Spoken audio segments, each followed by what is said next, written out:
Este programa llega a ustedes por cortesía de Univista Insurance, su mejor opción. Ya estamos en el auto, vamos en camino al Departamento de Estado. De ahí vamos a la convención. Y lo que sí pueden estar seguros que los millones de cubanos que están pidiendo libertad por tantos años, hoy pueden usar mi voz para que el mundo entero se entere de todas las necesidades que están pasando y todo el trabajo y todas las vicisitudes y todas las cosas malas que hace esa dictadura por tantos años.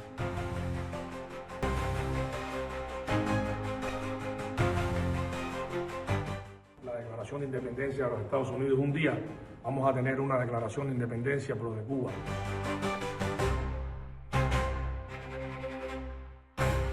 Let's make Cuba free and great again.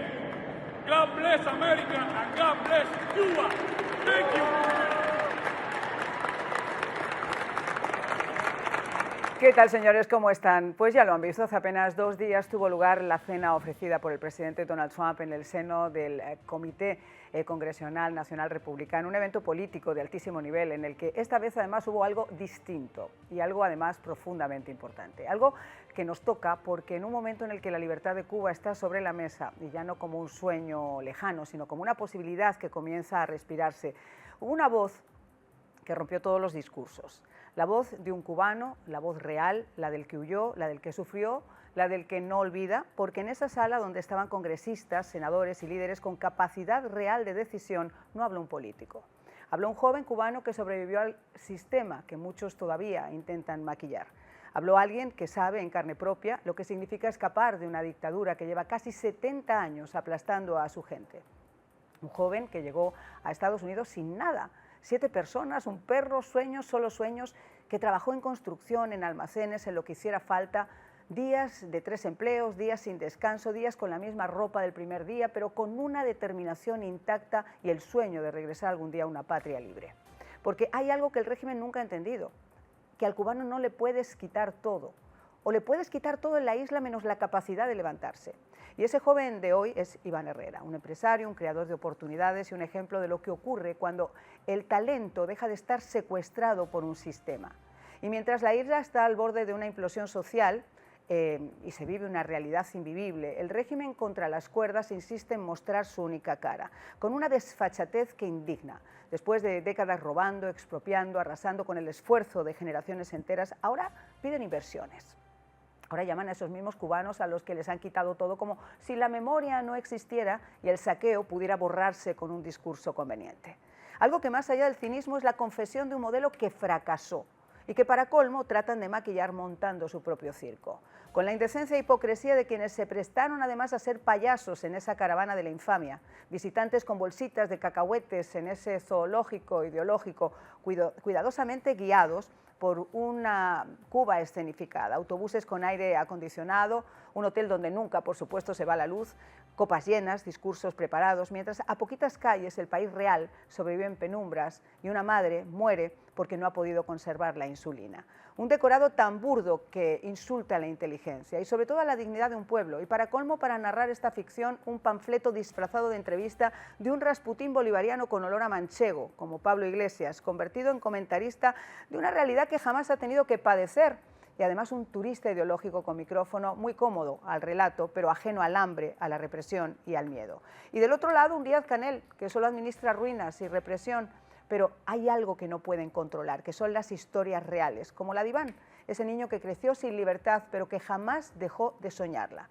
Y hoy, convertido en empresario, en ejemplo, en voz, no solo representa el sueño americano, sino algo más profundo, la evidencia viva de que el problema nunca fue el cubano, fue el sistema que lo encadenó. Por eso su presencia en esa cena importa, porque cuando alguien así habla, no está contando una anécdota, está desmontando una mentira. Y porque en este salón donde se toman decisiones se escuchó de forma clara, firme, imposible de ignorar la causa de la libertad de Cuba. Una causa que no es abstracta, que tiene nombres, que tiene familias y que tiene urgencias. Comenzamos.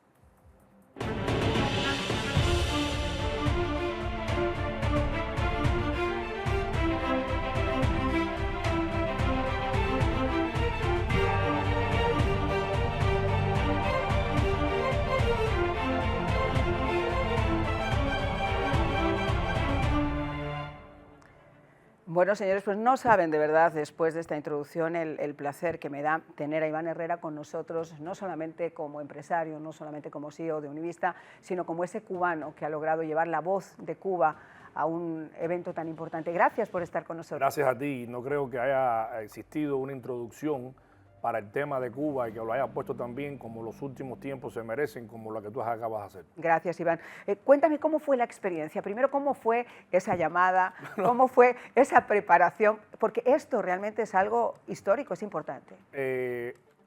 Todavía estoy viviendo el momento porque yo venía por el Expressway, ya había terminado de trabajar la semana pasada, creo que fue el viernes, no, fue el jueves o el viernes, sí, y recibo una llamada y yo le cuelgo el teléfono, yo tenía a mi hija en la otra línea, pero me vuelven a llamar y me hablan del presidente, estaba en inglés, me hablan del presidente y me hablan de la Casa Blanca y yo le vuelvo a colgar de nuevo.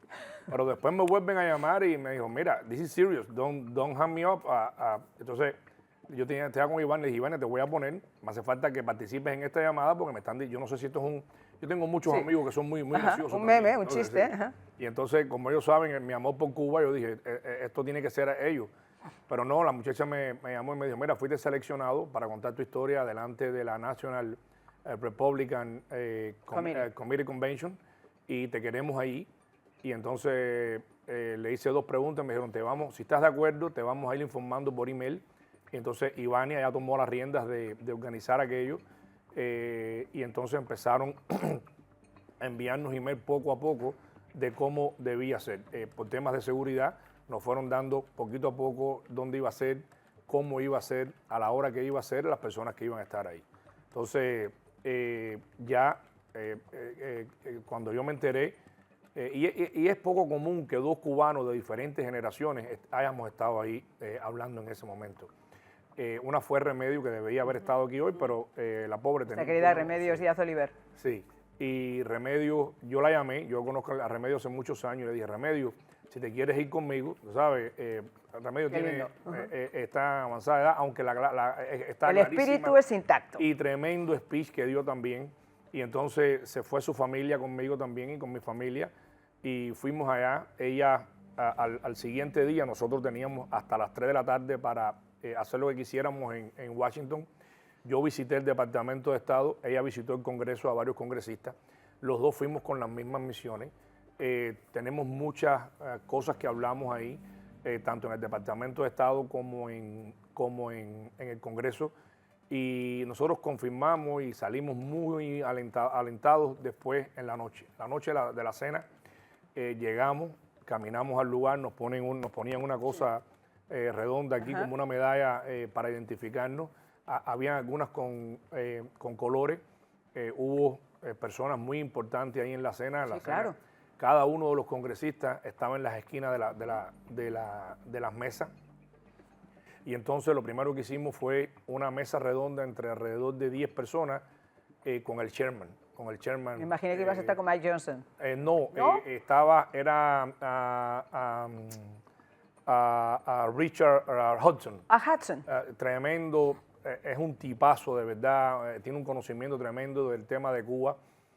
Hablamos muchas cosas, fue un experto en el tema de las elecciones y lo que está pasando y lo que quiere el gobierno demócrata, lo que quiere el Congreso demócrata, la parte demócrata, lo que quieren es que cualquiera vaya a votar sin mostrar un ID, y eso es lo que han hecho siempre, y con todo eso lo hemos ganado. Pero fíjate, y ahora que haces ese inciso, y qué bueno que lo tocas y me encanta además que estés aquí y hayas podido debatir esto, el tema del SAFE Act.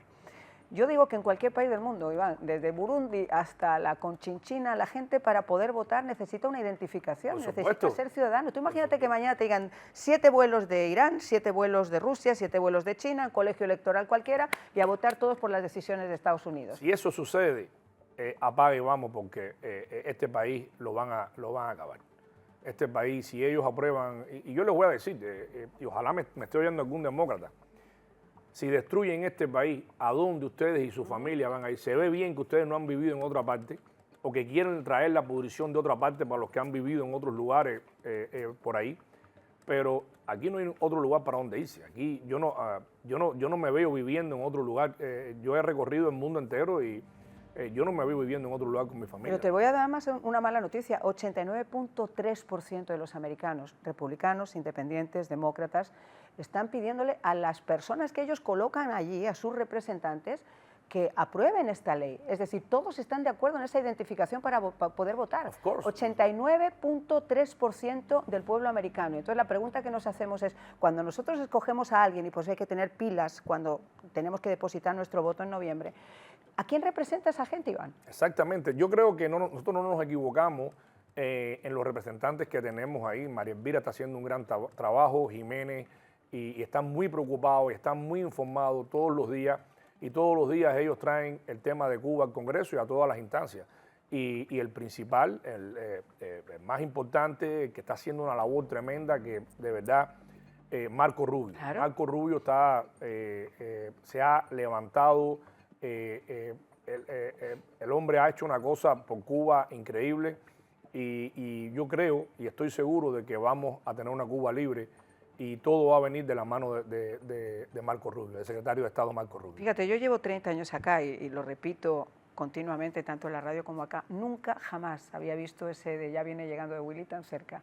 O sea, esto está aquí ya, no hay ninguna posibilidad. Esta administración no es una administración que vaya a emprender algo y lo vaya a dejar a medias. Y cuando mucha gente decía el exilio tiene que estar representado, yo estoy plena y absolutamente de acuerdo que esa memoria viva tiene que estar presente. Pero tenemos el mejor exponente, Marco Rubio respira exilio, ese exilio ha vivido exilio. Y él sabe exactamente lo que tiene que hacer. Y él sabe exactamente por lo que hemos pasado y él sabe exactamente quién es esa dictadura y lo diabólico que son.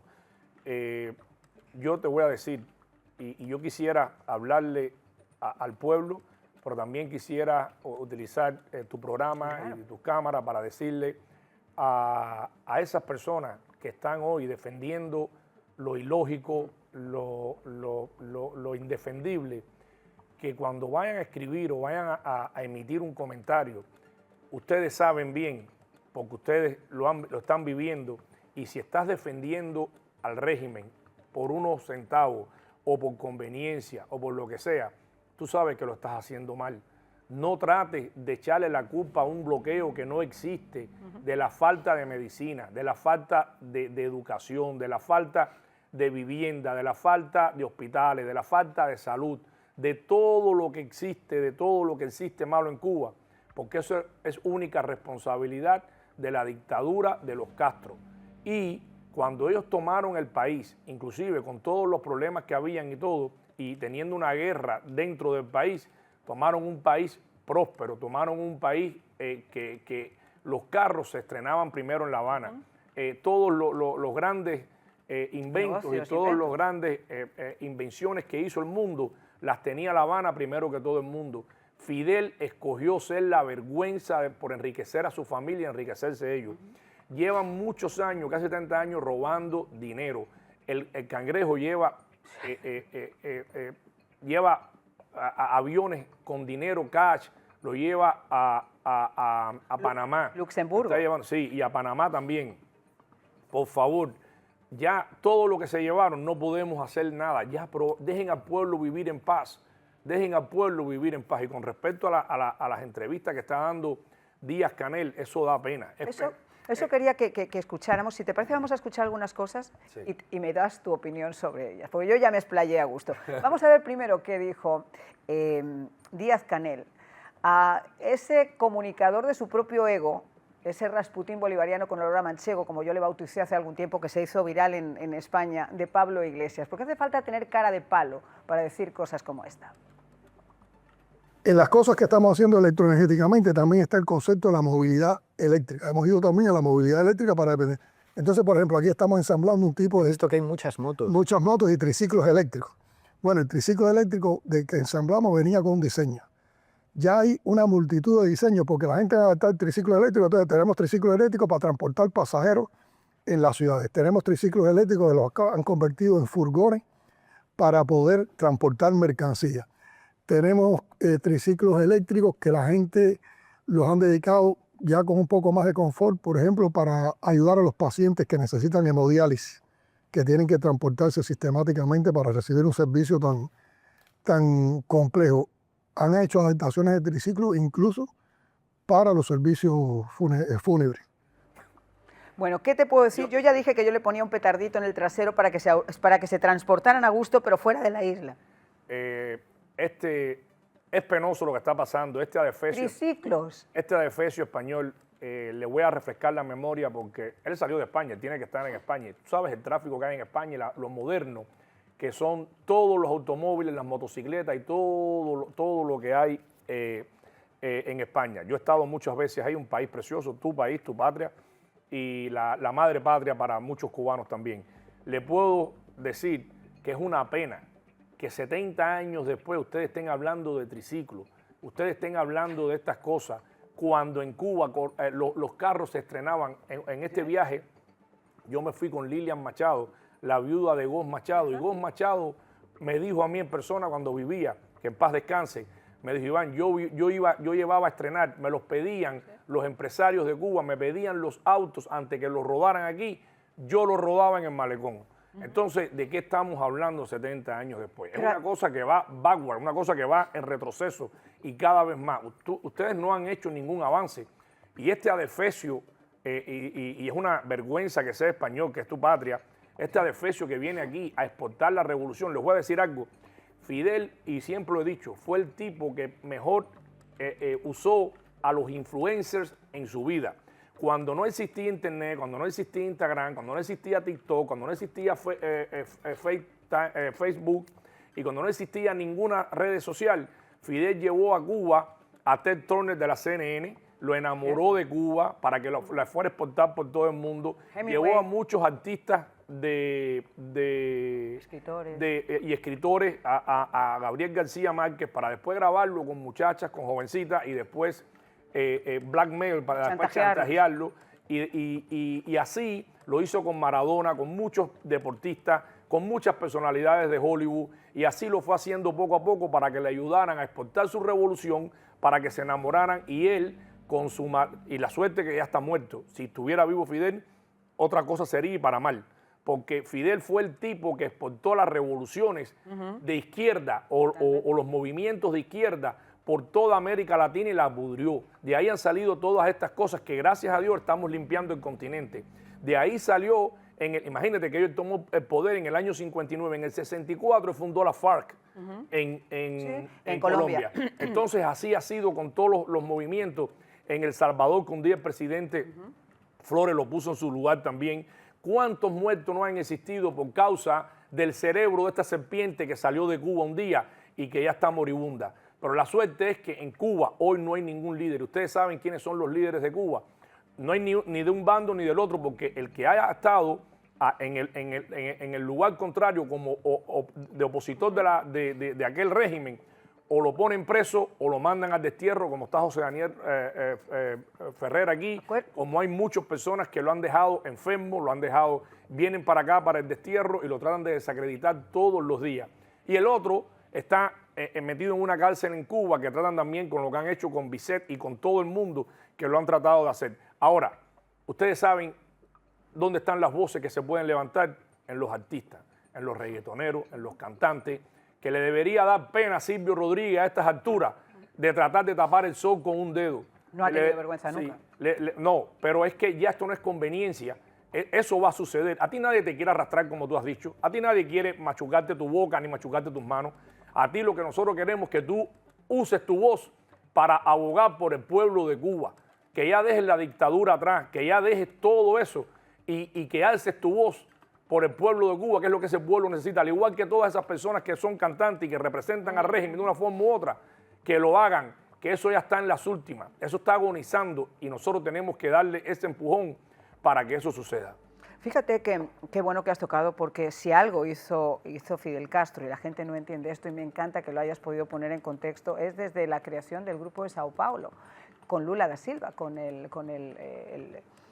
presidente brasileño. Ellos se encargaron de cambiar esa revolución y cambiar los Kalashnikovs por una idea donde apostaban por partidos políticos, los disfrazaban de democracias, los disfrazaban de apertura y iban colando la revolución. Y después, a través de la música y a través de los artistas, y eso en Europa, en mi país, tristemente, y te digo, no solo España, en Europa en general y en muchos lugares de América Latina, existe esa falsa idea que exportó la trova y exportó individuos como Silvio García y tal, de lo que tiene una Cuba que no tiene nada que ver con la realidad. Exacto, igual que Pablo Milanés, que quizás se arrepintió en un momento, por un momento tarde, pero sin embargo hay muy buenos cubanos que juraron no regresar, como Celia Cruz, como Willy Chirino, como Bebu, muchas personas que han salido y se han puesto en el lugar del pueblo, en el lugar correcto de la historia, y han dicho, yo no voy más a Cuba hasta que Cuba no sea libre. Inclusive de otra generación, gente de zona, rectificó, se dio cuenta de lo que estaba pasando, hicieron una canción con Yotuel, que yo,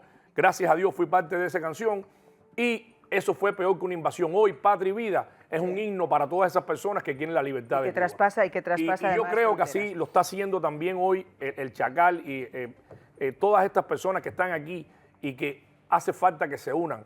El Bebecito ese, el otro, toda esa gente tienen que alzar su voz por Cuba. Son granitos de arena. Fíjate, cuando los programas, y ahora lo bueno que tenemos a través de Internet y a través de los teléfonos y a través de las computadoras, es que los espacios, igual que la música, no tienen fronteras. Cuando estos programas o esa música se escucha en Europa, donde ha habido un lavado de cerebro tan profundo durante tanto tiempo, poco a poco se va haciendo el cambio. Y yo creo que eso es lo importante cuando nosotros hablamos, que seamos todos una especie de granito de arena en esas Educar. Yo recuerdo que Alexander, que le tengo mucho aprecio, fue a mi oficina y lo senté con una señora que fue Peter Pan. Y las lágrimas de Alexander y de Randy le corrían por las mejillas porque él no sabía lo que era Peter Pan. Un día, educar. Yo creo que cuando se eduquen esas personas, y no con gritos, no con hechos, que ustedes lo vean. Y esa gente que están escribiendo hoy, esas clarias, esa gente que les pagan por ir en contra de nosotros, lo que estamos en el lado correcto de la historia, es una vergüenza. Como dicen los americanos, shame on you. Y les voy a decir algo, yo estoy construyendo una casa que la construí ya en las Bahamas, me encanta pescar y tú lo sabes, y uno de los trabajadores lo vi un día con una camisa de Che, y me fueron a buscar, yo estaba adentro, y las personas que estaban de Miami, yo tenía una brigada de Miami también, como de 4 o 5, me dijo, oye, hay un trabajador ahí que está con un pullover de Che. Y yo salí molesto, pero no se lo demostré a él, y le dije, y tremendo trabajador, el que más trabajaba en toda la casa, le dije, ¿tú sabes quién es ese? No, pero yo tuve una novia cubana que me regaló esto y me lo puse y me tiré una foto y se la mandé. Le dije, ¿tú sabes quién es él? No. Le dije, ven acá, siéntate conmigo aquí, que yo te voy a contar quién fue ese tipo. Ese tipo fue un asesino, mató muchos cubanos, un aventurero, un bohemio que trató de ir a Cuba sin ningún amor por el cubano, ni por la raza cubana, ni por nadie, y hizo esto y esto y esto, y después trató de llevarlo a América Latina, y por eso fue que lo mataron. Cuando él hizo eso, le regalé, le dije, mira, aquí tienes un pullover que no tienes que ponerte esto, no tienes que ensuciarte tu vida, aquí hay muchos cubanos en esta isla, quítate eso, ponte este pullover, yo te lo regalo, pero quítate ese. Lo cogió, lo quitó y lo botó delante de mí, pero es educación. Si me permites, vamos a la pausa y enseguida regresamos, porque tengo además muchas más declaraciones que quiero que te exaltes, como nos hemos exaltado todos escuchándolas. Ya regresamos.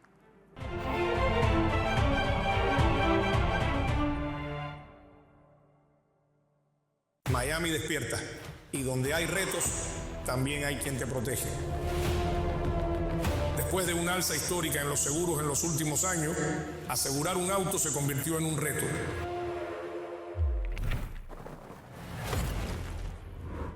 Los seguros de auto han bajado.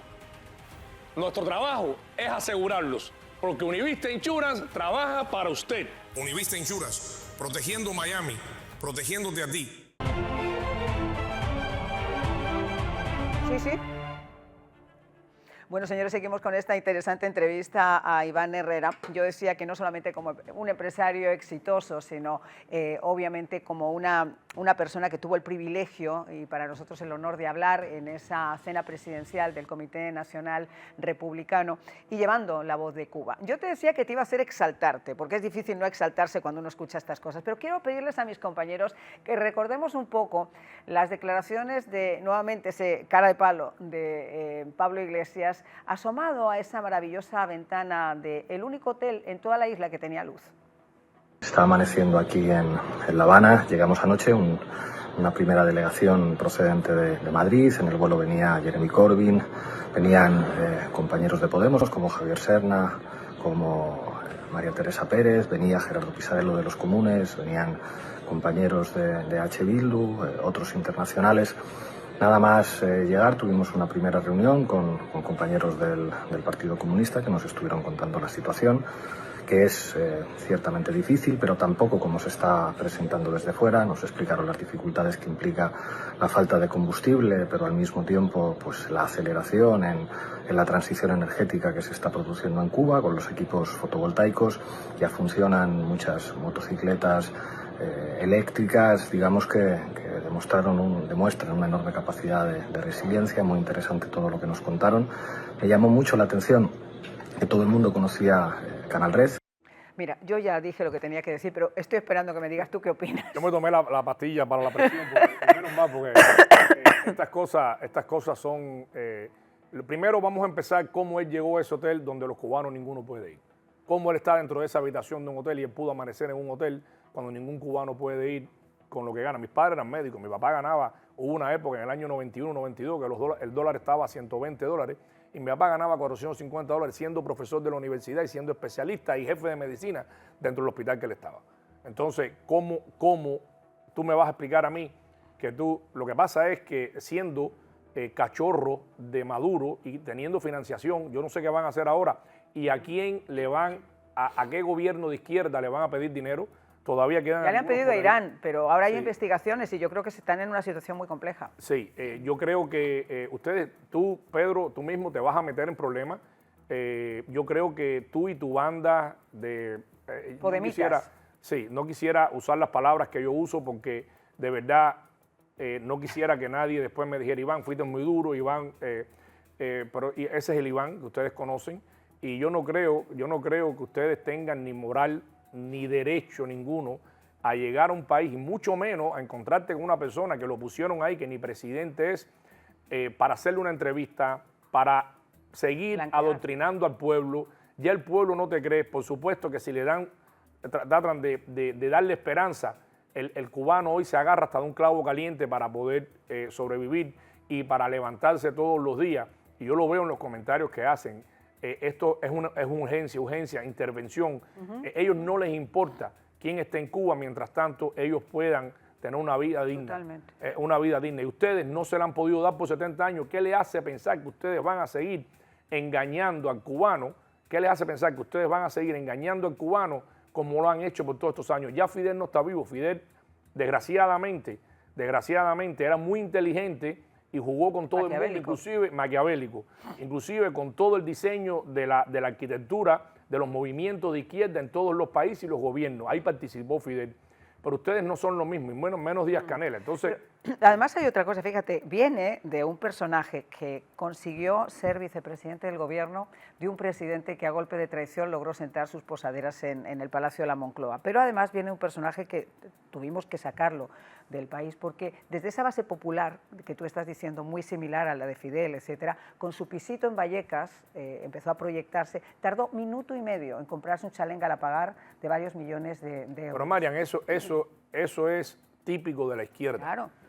Yo he visto imágenes del Cayo Beitía donde vive Raúl Castro. Eso es una belleza. Yo no creo que haya aguas tan bonitas como esa. Y ellos son dueños de una Cuba completa, una Cuba. Yo tuve que pasar por encima de Cuba yendo a Panamá y regresando, yendo a Guatemala y regresando. Y es virgen completamente. Y cuando vas llegando a las costas de Cuba o las costas de Panamá o a las costas de Guatemala, te das cuenta la cantidad de barcos, la pesquería, el desarrollo. Y están viviendo de una ilusión que eso no existe y quieren seguir engañando y eso no va a suceder.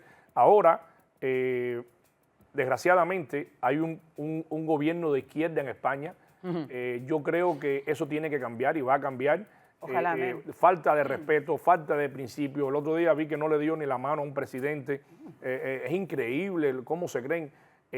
Aprendices de dictadores, porque además al final del día no tienen ni siquiera un discurso propio, construyen a través de sus ansias de poder, pero al final del día terminan saliendo. Pero volviendo, es típico ver personas, y eso me asusta, personas Eso es lo sin peor. talento, personas sin historia, personas que nunca han construido nada, acercándose a esa izquierda. Y mira lo que mismo, Kamala Harris, Biden, son personas que han sobrevivido por años en un Congreso, en un Senado, y no tienen nada que aportar. No tienen bagaje, porque ¿no? nunca en su vida, el mismo Obama nunca ha trabajado por un sector privado. Nunca en su vida él pudo producir $1 por él solo. Y yo creo que llevar un país es como llevar una compañía. Es como llevar una compañía y saber dónde poner a todo el mundo. Y lo bueno que tiene que Cuba, y yo esto sí lo dije y se lo prometí a todos los congresistas, Cuba no va a costarle un centavo a los Estados Unidos. Cuba sabe, con todos los empresarios que hay aquí, cuando hay una Cuba libre, y no solamente aquí, yo conozco empresarios que somos socios, somos partners dentro de mi compañía, que están en América Latina, que son los dueños de las plantas eléctricas, le dan electricidad, agua y todo a muchos millones, mucho más que en Cuba, millones de personas, inclusive en República Dominicana, en Guatemala, y ellos están disponibles a invertir en Cuba, a hacer carreteras, a hacer puertos, a hacer ferrocarriles, y eso es lo que se dedican ellos ahí, y eso ya tenemos los contactos. Ni tan siquiera los cubanoamericanos, ni tan siquiera los americanos, son personas que han hecho esto por 200 años. Son grupos empresariales de 200 años que quieren invertir en Y sobre en todo nuestra porque Cuba no libre. lo hacen con un objetivo político, sino respaldando una visión política, pero con la experiencia también de alguien que sepa manejarlo desde el punto de vista de una empresa. Y lo hemos visto, por ejemplo, en Estados Unidos. Venimos de 4 años de desastre absoluto, con una administración que dejó el país por los suelos, la administración del señor Biden, y hemos pasado a una administración express, rápida, pero con una persona que está organizándolo, y cuando hablo es de organizándolo y poniendo tiempos y poniendo metas y cumpliendo objetivos, igual que se hace con una empresa. Pero vamos a escuchar qué fue lo que dijo, hablando de empresas, el ministro, hablando a los cubanos de afuera, diciéndoles que saben que es el buen momento para que ustedes se olviden de todo lo que ha pasado, se olviden de que hemos robado a manos llenas, de que nunca hemos devuelto nada, de que la Corte Suprema de Justicia está incluso debatiendo ahora la ley Helms-Burton para que me devuelvan algo. Pero, oye, qué bueno, oye Iván, ¿por qué no vas a invertir a la isla? Vamos a escucharlo.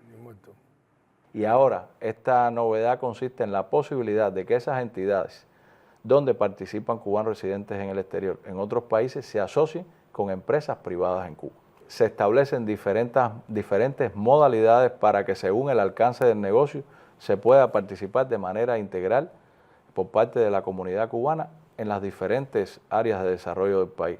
Nosotros hemos reiterado en varias ocasiones que las puertas de Cuba están abiertas para la inversión de la comunidad cubana residente en el exterior, y cuando decimos eso no solo nos referimos a emprendimientos pequeños, nos referimos también a la posibilidad, siempre que la empresa cuente con capacidad financiera, con experticia, de participar en sectores clave para nuestro desarrollo, como mencionaba es el caso de las infraestructuras, que suponen una transformación importante de determinadas actividades en el ámbito nacional. Bueno, las declaraciones de Óscar Pérez Oliva también las discutimos aquí con ese periodista que creo que es el único que existe en Cuba, porque es el mismo siempre, el mismo que al que le cuentan la historia, responde a la historia y por supuesto adapta el guión. De la respuesta de nuestro querido Iván al regresar después de esta pausa.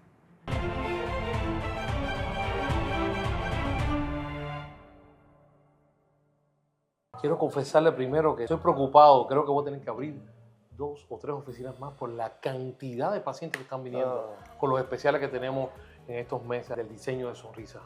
Siempre tenemos un especial. Dear friend, eso no es una preocupación, eso es una bendición del Señor. Sí, creo también que voy a tener que comprar un avión por la cantidad de personas que están viniendo fuera del estado, que le estoy regalando el hotel y el pasaje para que vengan aquí. Creo que voy a tener que expandir esto. Si necesitas dinero, no me llames.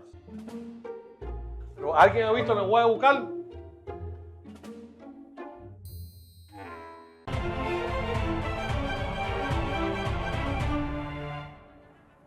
Bueno, pues la pregunta que yo le estaba haciendo a Iván es la pregunta que le hacía el otro día a Alex y a otros empresarios de acá, la familia Fanjul, de si realmente invertirían en Cuba siguiendo el llamado de los que roban todo y no devuelven nada, pero bueno, no sé.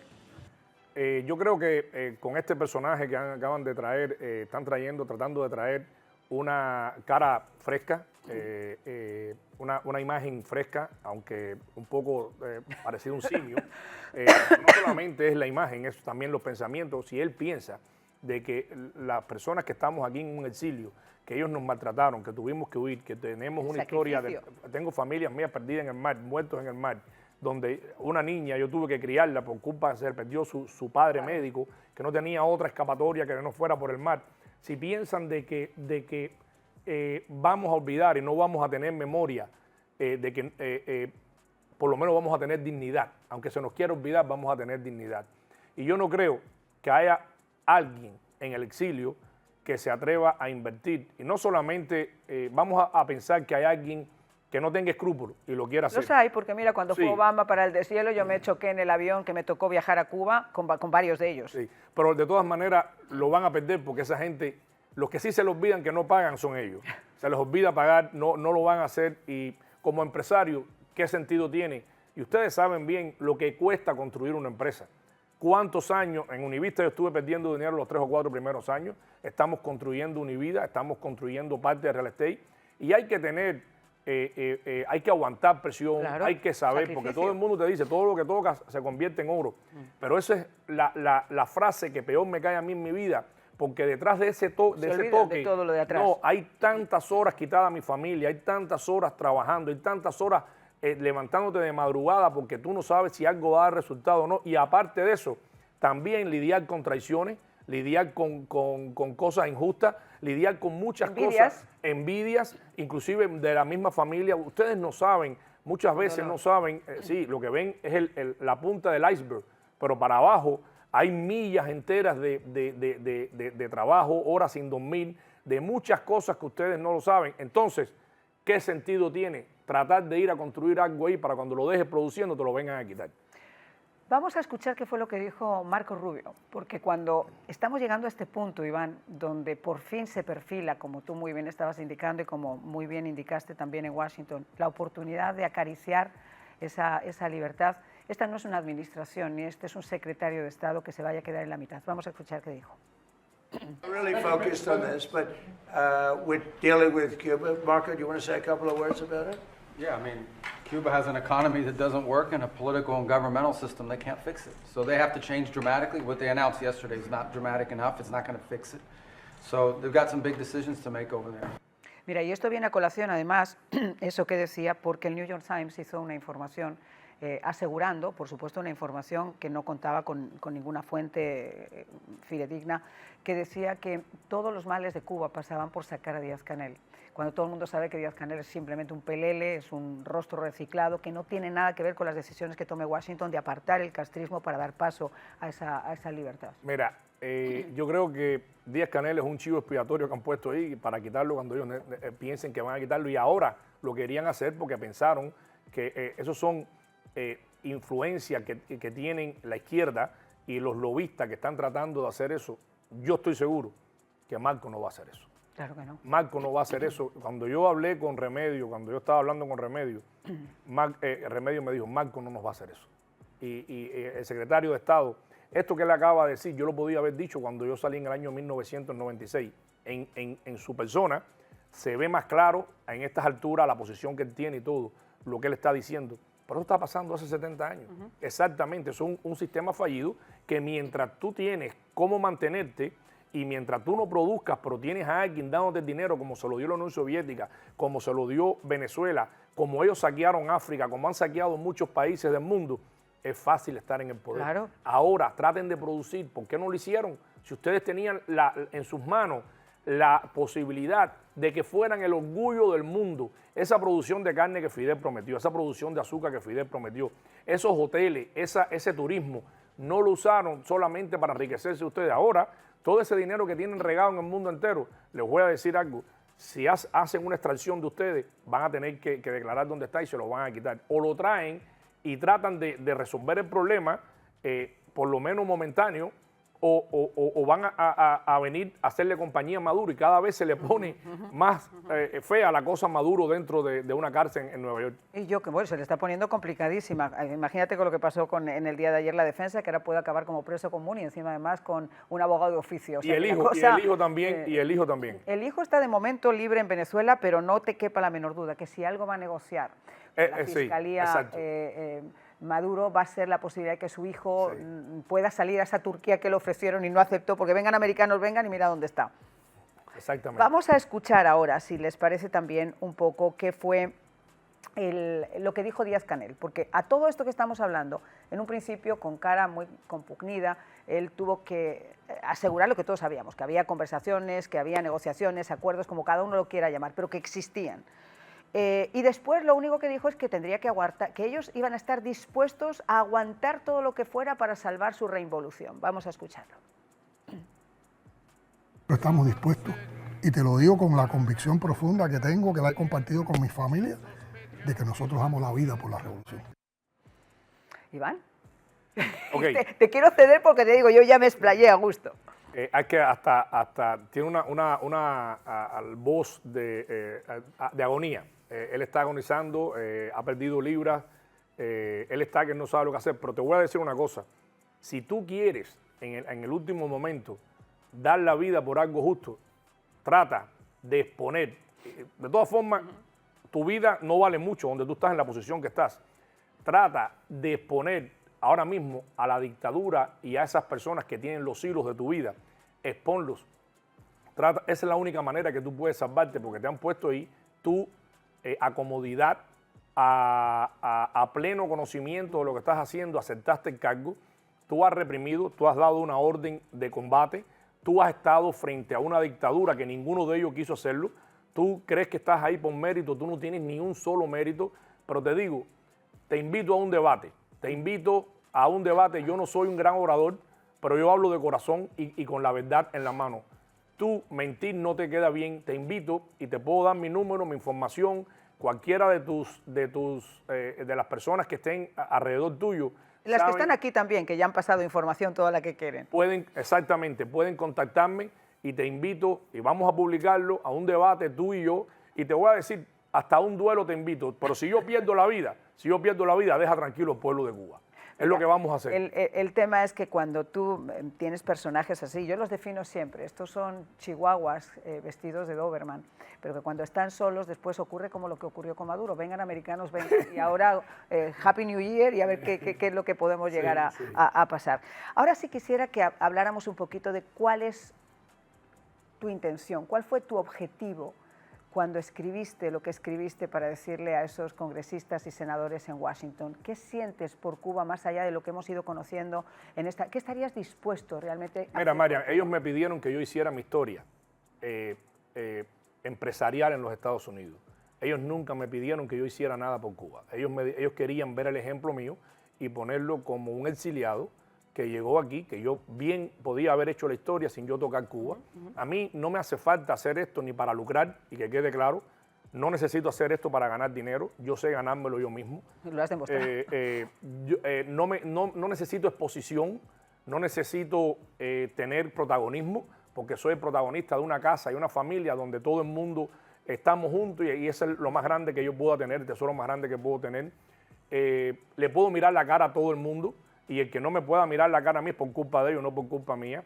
Y lo estoy haciendo simplemente por patriotismo, por amor a mi país y por todas esas madres que tienen a sus hijos presos.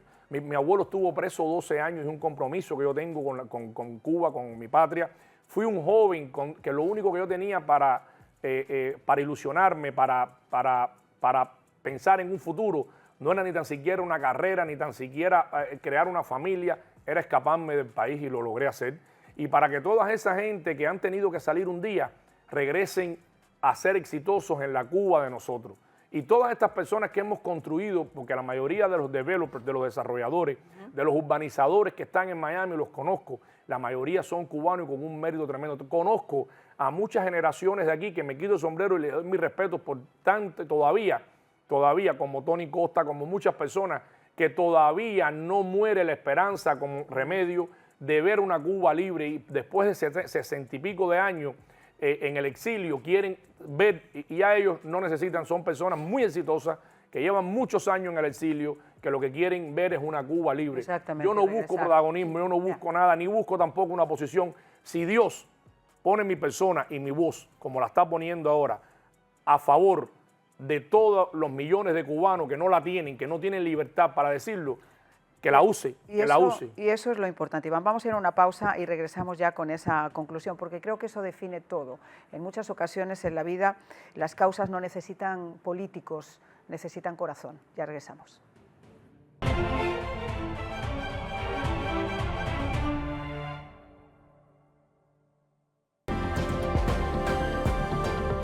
Feliz 2026. Comenzamos el año protegiendo lo que más importa, tu familia y tu hogar. Y junto a nuestros amigos univistas estamos llevando seguridad y estilo a cada hogar en la Florida. Con Railroad Law ofrecemos la mejor protección y calidad en cada instalación. Con un 35% de descuento y un 10% adicional si cerramos el mismo día, usted tendrá hasta un 45%. Aprovéchelo. Llámenos ahora, contáctenos y podrá proteger su hogar con los expertos. Railroad Law, confiable para construir a la perfección.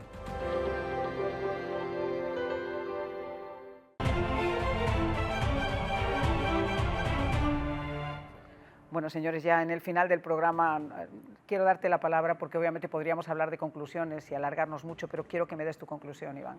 La conclusión es que estamos atravesando un momento histórico, un momento muy importante para el pueblo de Cuba, un momento muy importante para los exiliados, no solamente en los Estados Unidos, pero en el mundo entero. Y yo creo que ahora debemos de conservar nuestra vida, humanamente conservarnos para ver una Cuba libre. Hoy recibí un mensaje de un amigo de Cuba que me dijo: si me sucede algo, trata de que la gente conozca mi historia. Y esto es triste y te la voy a enseñar cuando terminemos. Señores, yo sé que están desesperados, estoy recibiendo esos mensajes, los estoy leyendo. La culpa no es de nosotros, la culpa de que Cuba sea libre no es mía, ni es de Marco Rubio, ni es de los congresistas, ni es de Trump. La culpa es de esa dictadura que está ahí y no se dejen engañar. El bloqueo no tiene nada que ver con la falta de pescado que hay en Cuba siendo una isla, con la falta de comida, con la falta de alimentos, con la falta de libertades. En eso no tiene nada que ver Y cuando han tenido, lo han utilizado para cualquier cosa menos para el pueblo, porque cuando les han mandado petróleo, lo han revendido para seguir alimentando la máquina. Ahora mismo están en las tiendas, la ayuda que han mandado de México está en las tiendas. Oye, Iván, yo quiero proponerte que podamos seguir conversando sobre Cuando Cuba quiera. Y reunirnos además con otras personas Vamos a traer a Remedio, No, Remedio me comentó que hoy tenía una cita médica, pero te traeremos a Remedios y traeremos a otros muchos con los que podamos compartir y podamos seguir aprendiendo, porque, señores, esto es un aprendizaje y hay memoria viva. Para que podamos seguir influenciándonos de las cosas que realmente son, de esa verdad sin maquillajes. Muchísimas gracias. Gracias, María. Gracias. Gracias por estar con nosotros. A todos ustedes muy buenas noches, pero antes de irme, no tengo que explicarles, cuando les digo a veces que confíen en Univista Insurance, ¿por qué tienen que confiar? Porque se habla con la verdad, es acercarte, es no solamente un negocio, es no solamente poder otorgarles a ustedes la posibilidad de tener un seguro que seguramente lo pueden conseguir en cualquier otro sitio, es tener la garantía de que cuando usted lo necesite va a estar aquí para respaldarles. Seguros de auto, seguros de salud, seguros de casa, porque Univista Insurance además es una compañía que se ha convertido en la umbrella, en el paraguas donde quieren apostar todas las compañías, y por eso es mucho más fácil para nuestras operadoras poder encontrar ese seguro que se acomode a sus necesidades y la de su familia. Que pase una felicísima noche. Nos escuchamos en Actualidad 10:40 de 12 a 3 como todos los días y mañana nos vemos acá. Chao, chao.